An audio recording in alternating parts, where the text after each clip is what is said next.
Matatapos na naman po ang isang buong araw at ang dami-dami na naman po nating kailangang ipagpasalamat sa Lord.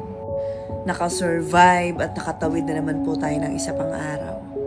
Safe tayo, wala tayo sa kapahamakan at malayo po tayo sa karamdaman. Alam niyo po, yung araw-araw nating buhay, yung kalakasan po ng ating pangangatawan, at yung maayos po nating tirahan, Diyos po ang may gawa niyan. Yung proteksyon, yung biyaya, binababa niya po palagi sa buhay natin araw-araw.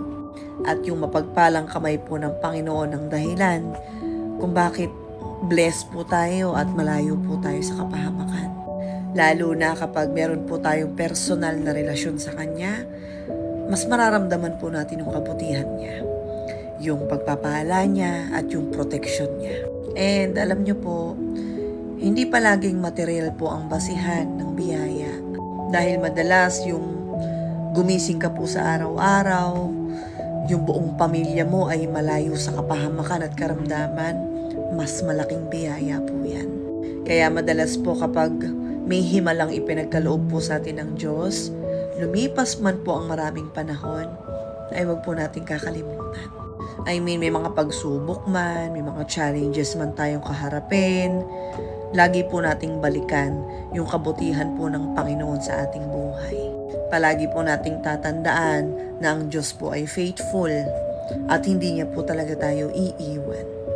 Aalalahanin po natin palagi yung karakter na meron po ang Diyos. Kung gaano po siya kabuti at kung gaano po siya magmahal.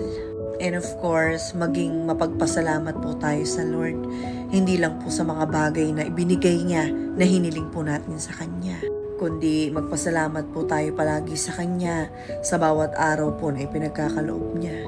Pagmamahal na ipinaparamdam niya at yung pagpapatawad na ibinibigay niya po sa atin kahit madalas hindi na po natin deserve yung kabutihan niya. God bless po.